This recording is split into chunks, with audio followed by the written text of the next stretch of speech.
Bismillahir Rahmanir Rahim. This is daily reminder of Hadith. Our beloved Prophet Muhammad sallallahu alaihi wasallam said, "Ad-du'a mukhul ibadah." This Hadith reported by Tirmizi that the Prophet sallallahu alaihi wasallam said that du'a is the essence of worship. And in other Hadith, the Prophet sallallahu alaihi wasallam said, "Laysa shay'in akrama ala Allah min ad-du'a." That there is nothing dearer to Allah than making du'a. We make dua for ourselves, but Allah subhanahu wa ta'ala likes it and He hears it and He offers us that we make dua and He will accept it. The other offices close at weekends, in the evening, but this office of Allah subhanahu wa ta'ala is open. The door of dua is open 24 hours a day and 7 days a week, 365 days a year. So this gives us a hope that whenever we are in difficult situation, we can call to Allah subhanahu wa ta'ala. And this offered is given in the Holy Quran by Allah subhanahu wa ta'ala, وَإِذَا سَأَلَكَ عِبَادِي عَنِّي فَإِنِّي قَرِيبٌ. When my servant asks about me, then they should know that I am nearer to them.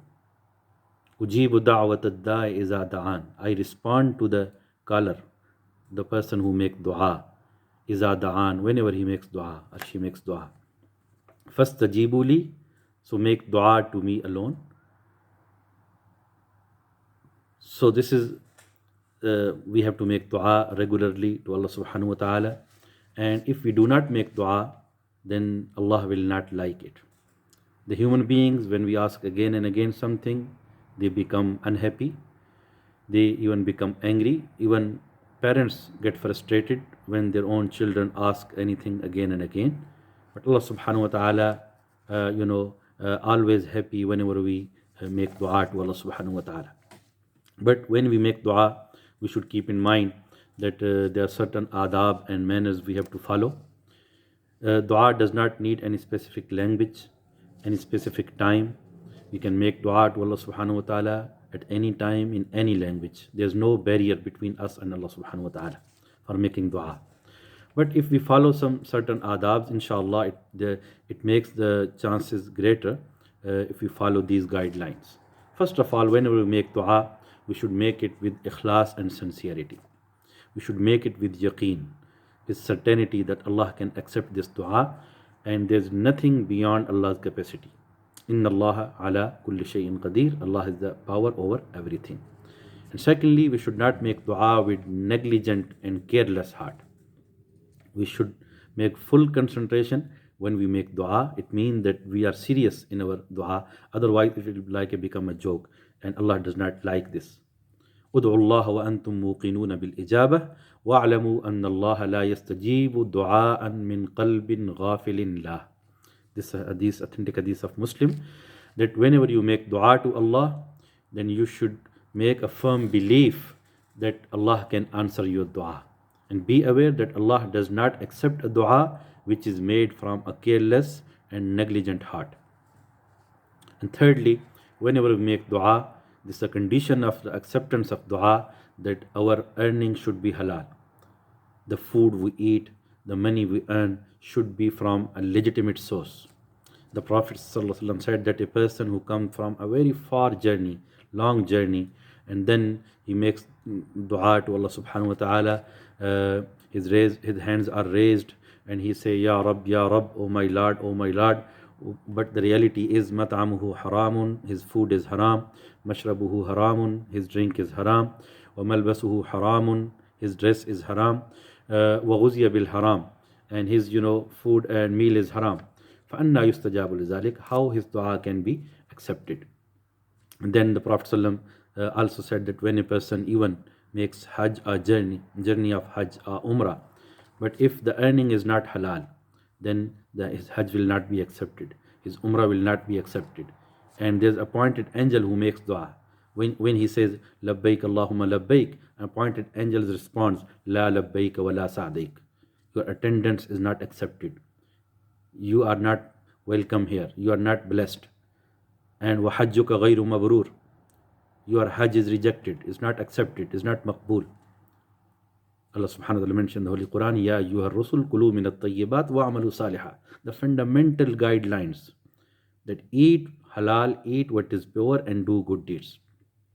And then fourthly, whenever we make dua, this is the adab of the dua, that first of all we should make praise to Allah subhanahu wa ta'ala, we should make sana to Allah subhanahu wa ta'ala. We should send durood sharif on the Prophet sallallahu alaihi wasallam. Maybe shorter durood, at the end we can do the full durood as well. But if we include durood, inshallah, it will be helpful to accept our dua. And there should be humbleness in our dua. And sometime we can make reference of our previous good deeds. It will be also helpful. We learn from authentic hadith. Some three people were got in trouble in severe weather in a forest in a difficult situation, and they made reference of their previous good deeds, and Allah accepted them, and they were saved from that difficult situation. So making reference of good deeds, is really helpful. And sometime if we need, we can make a special dua, special prayer, salatul hajat, prayer in need, and we can make dua to Allah subhanahu wa ta'ala. This is a very good way to make connection to Allah subhanahu wa ta'ala. And when we make dua, it is recommended we raise our hands. The hadith of Abu Dawood, that the Prophet ﷺ said that Inna Allah hayyun kareem, Allah is extremely shy and extremely kind, and He does not want that when we raise our hands, He does not want to return empty. That's why we should raise our hands, like we have to make a bowl, that I'm making dua to Allah subhanahu wa ta'ala. Like a bowl is a symbolic way that I am a beggar. I need to ask to Allah subhanahu wa ta'ala. I need Allah's help. And there's one good way to make dua is that we should include Allah's beautiful names in our duas. If we need Allah's rizq, provision, we can add Ya Razzaq, because Inna Allah huwa Razzaq. Allah is the one who provides rizq.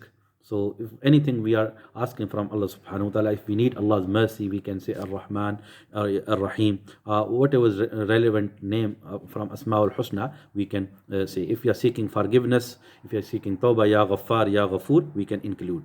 And this is a very good way to include Asma'ul Husna in our du'as. And thirdly, we should not make a dua as a conditional. Sometimes people make dua, oh Allah, if you wish, do this, or if you don't wish, don't like, do that. Allah does not like this kind of dua. There should be firmness in our du'as, because there is nothing beyond Allah's capacity. Inna Allah ala kulli shay'in qadir. فَلَا يَقُلْ اللَّهُمَّ اغْفِرْ لِي إِن شِئْتَ وَارْحَمْنِي إِن شِئْتَ وَاللَّهِ have mercy on me if you wish, forgive me if you wish. وَلْيَعْزِمْ مَسْأَلَتَهُ إنه لا يفعل ما يشاء ولا مكره له. إنه يفعل ما يشاء ولا مكره له. Allah, can do anything, and there's nothing, beyond Allah's capacity. No one can stop Allah if He want to give us, and no one can, force Him to give if He does not want to give us. Allahumma la mani lima atayt wa la muti lima manat. If you want to give something, no one can stop it. If you don't want to give something to us, no one can give it to us. And when Imam makes a dua, collective dua, this adab and manner of dua is that he should include his followers as well, his muqtadi and namazis as well. He should not make dua individually when people are following him in dua. He should include everyone in his dua. And another point is that we should not restrict our dua.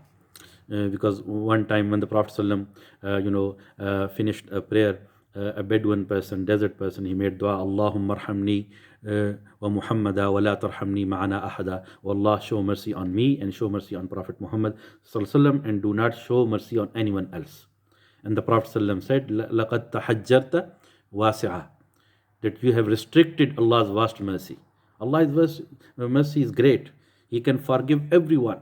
He can give guidance to everyone. So why not make dua for the guidance of everyone?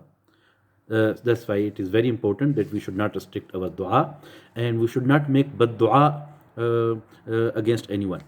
Nabi Muhammad said, La taj'alu ala awladikum, ala anfusikum, la tad'u ala anfusikum, wa la tad'u ala awladikum. Do not make dua against yourself. Do not make dua against your children. Do not make dua against your own properties and wealth. Because sometimes there's a moment of acceptance. Sometimes out of ignorance, people, make this kind of dua as a joke, but this is not allowed. And of course, there are some timings which are more important. If you make dua at the time of tahajjud, it is more likely to be accepted. If you make dua after farz prayer, it is more likely to be accepted. And there are venues. When you make dua at those venues, dua is more likely to be accepted. Dua around the Kaaba, making tawaf, is more likely to be accepted. In the plain of Arafat, on the 9th of Zilhajj, it's very important. Allah subhanahu wa ta'ala can accept your dua. And there are some conditions when they applies, dua is more likely to be accepted. For example, if a person is traveler during a journey, then his dua is his musafir, and he's a traveler, Allah subhanahu wa ta'ala will accept his dua. He's a very vulnerable person now. If a person is oppressed, mazloom, there's no barrier between him and Allah subhanahu wa ta'ala. So do do injustice, do not do wrong to anyone, even with the animal, even with anyone, because the dua of mazloom, dua of an oppressed creation is likely straight away accepted by Allah subhanahu wa ta'ala.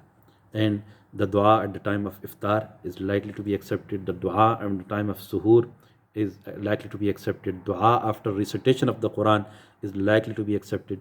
Dua after khatmi Quran is likely to be accepted. So dua is never wasted. Maybe it is delayed for a wisdom.